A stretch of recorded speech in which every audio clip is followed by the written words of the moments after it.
कहानी शुरू होती है और हम देखते हैं लड़के को जिसे अपने स्कूल के टाइम में काफी ज्यादा बुली किया गया था, इसलिए वो डिसाइड करता है कि वो अब अपने कमरे के अंदर में ही रहेगा और वो काफी टाइम से अपने रूम से बाहर भी नहीं निकला है और वो अपने आप से कह रहा होता है कि मेरा जो फ्यूचर है उसमें कुछ भी नहीं रखा है और शायद मुझे ऐसे ही जीना होगा। पर फिर उसके साथ में कुछ ऐसा होता है, उससे किसी तरह गॉड सिलेक्ट कर लेते हैं और उससे वो गॉड कहती है कि कॉन्ग्रेचुलेशंस, तुम्हें चुना गया है ताकि हम तुम्हें मैजिकल दुनिया में दोबारा से भेज सकें, वो भी तुम्हारी इस जन्म की सारी याददाश्त के साथ में। जिसके बाद वो कहता है कि क्या मुझे पुनर्जन्म लेना होगा। जिसके बाद में गॉड से बताती है कि तुम्हारी जो नई दुनिया है वहाँ पर तुम मैजिक का यूज कर सकते हो और यही नहीं, मैं तुम्हारी नई लाइफ में तुम्हें हद से ज्यादा पावर देने वाली हूँ जो वहाँ के इंसानों में आज तक मैंने किसी को नहीं दी है, यानी कि तुम्हें सबसे शक्तिशाली मैजिकल पावर मिलने वाली है ताकि तुम अपनी सेकंड लाइफ में आराम से जी पाओ। और फिर वो कह रहा होता है कि इससे ज्यादा मुझे और क्या चाहिए, बस मुझे एक शांति भरी लाइफ चाहिए। और वैसे भी मैं अपनी पिछली लाइफ में कुछ भी नहीं किया करता था, बस गेम खेला करता था, एनिमे देखता था, बस यही मेरा डेली का रूटीन था और ऐसी लाइफ से तो अच्छा ही है कि अब मुझे वापस से चांस मिल रहा है दूसरी लाइफ में जीने का। फिर वो गॉड से कहता है कि मुझे जल्दी से पुनर्जन्म लेना है। फिर हम देखते हैं कि उसका पुनर्जन्म हो चुका है और वो रॉयल घराने के अंदर में पैदा हुआ है जहाँ पर जो उसके फादर हैं वो किंग होते हैं उस पूरे साम्राज्य के। फिर हमें उसका रॉयल सील भी देखने को मिलता है जो उसके छाती पर बना होता है, जो कि साइन होता है कि वो रॉयल फैमिली से है। फिर हम देखते हैं कि हमारा मेन कैरेक्टर कह रहा होता है कि क्या ये दोनों लोग मेरी फैमिली हैं। फिर हम देखते हैं कि किंग बोलता है कि चलो हम इसका मैजिकल पावर को जानते हैं कि आखिर इसके अंदर में कितनी मैजिकल पावर है। फिर जो उनके राजघराने का मेज होता है वो कहता है कि इसके अंदर में तो सिर्फ और सिर्फ लेवल 2 की मैजिकल पावर ही है जो कि बहुत ही ज्यादा कम है। जिसके बाद में किंग और क्वीन दोनों बहुत ज्यादा निराश हो जाते हैं और बोलते हैं कि यार ये तो हमारी फैमिली के लिए बहुत बड़ा कलंक होगा। जिसके बाद में वो डिसाइड करते हैं कि हम सब लोगों से कह देंगे कि जन्म लेने के दौरान में ये बच्चा मर गया था, इसके बाद हमारी फैमिली में कोई भी कलंक नहीं लगेगा। जिसके बाद में हमारा मेन कैरेक्टर बोल रहा होता है कि यार ये तो बहुत ही ज्यादा बेकार फैमिली है, ये तो वैसे ही लोग हैं जैसे मेरे पिछली लाइफ में मुझे मिले थे, एकदम बेकार। फिर हम देखते हैं कि किंग मेज से कहता है कि इस बच्चे को बहुत दूर छोड़ के आ जाओ। इतना सब हो ही रहा होता है कि हम देखते हैं कि गॉड को अपनी गलती रियलाइज होती है और वो अपने साथी गॉड से कहती है कि मैंने जिसको पुनर्जन्म और बहुत सारी पावर दे रखी है उसकी पावर को तो नीचे बिल्कुल भी नापा नहीं जा सकता क्योंकि ऐसा इक्विपमेंट ही नहीं बना है कि वो उसकी पावर को नाप पाए और उनके डिवाइस में सिर्फ और सिर्फ 2 डिजिट आती है, इसीलिए वहाँ पे सिर्फ और सिर्फ 0 और 2 आ रहा है। और इसके अलावा मैं ये भूल गई थी कि मुझे उसे कुछ एलिमेंट की पावर भी देनी चाहिए थी।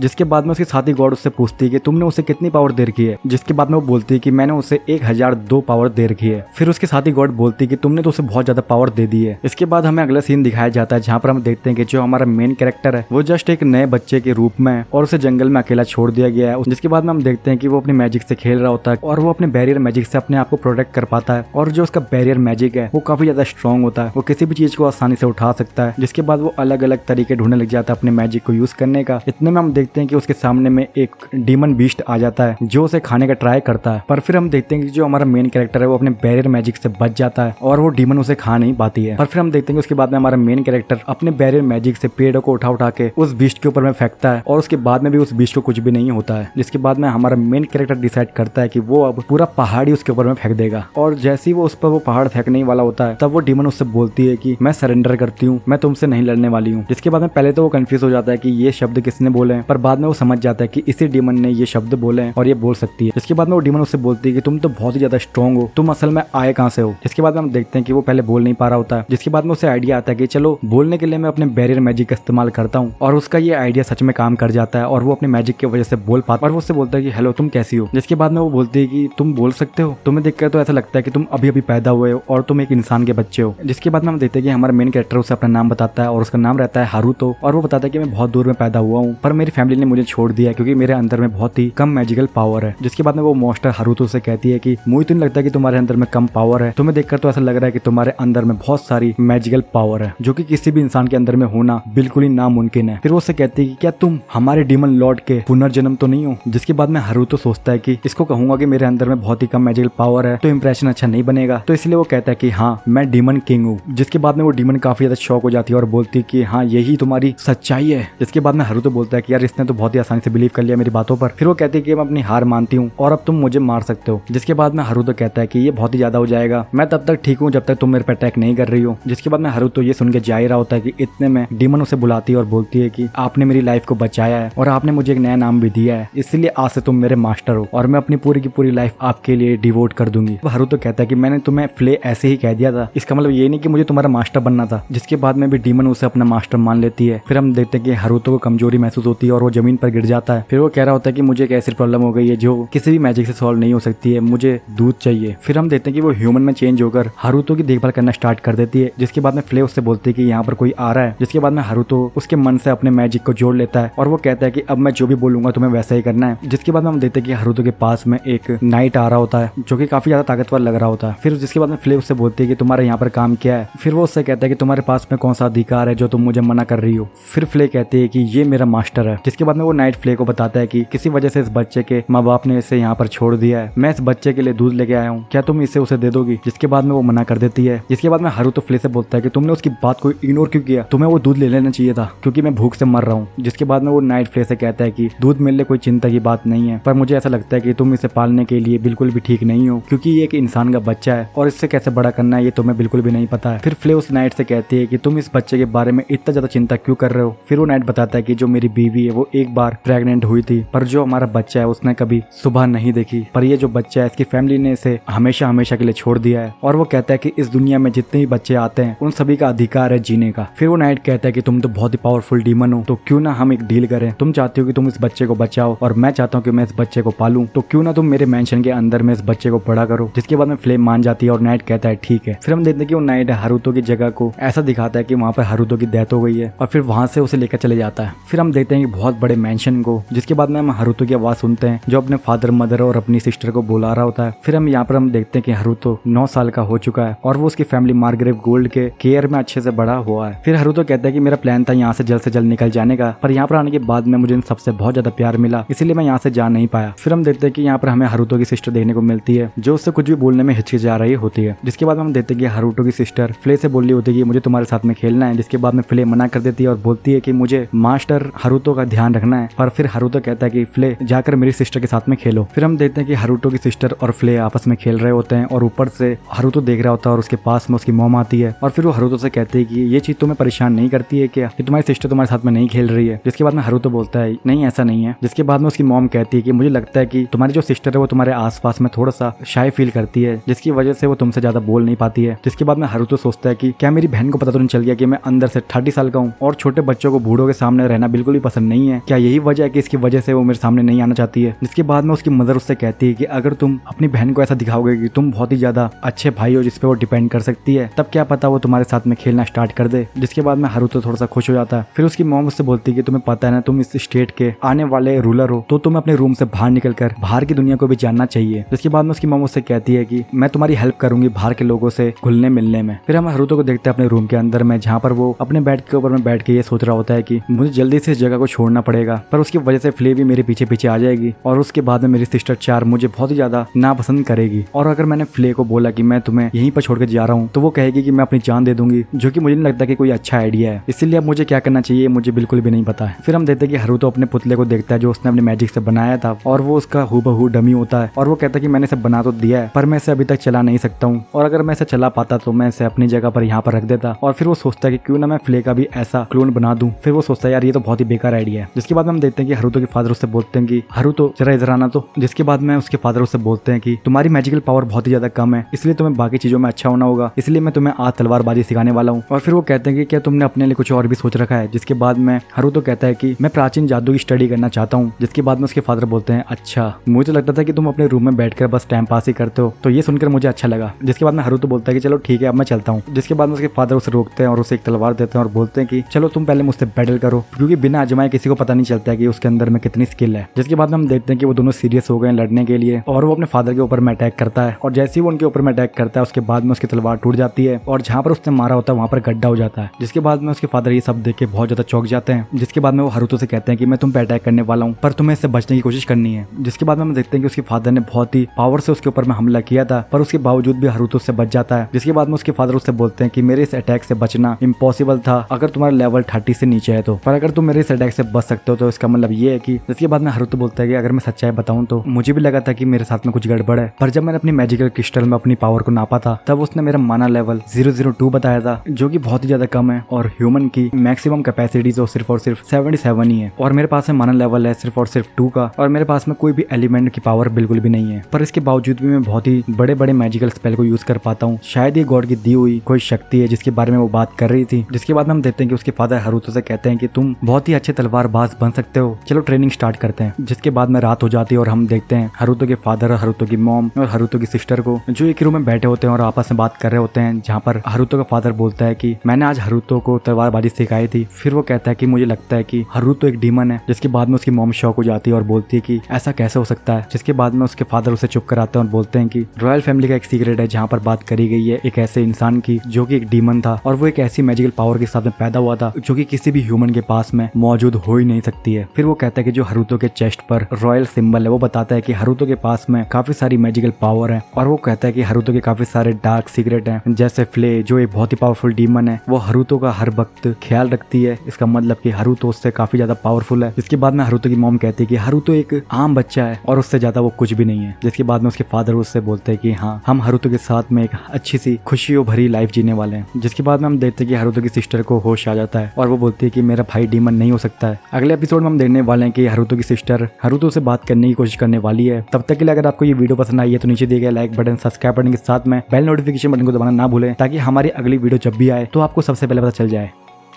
What I wanna do, I got a different path from everyone and that includes you.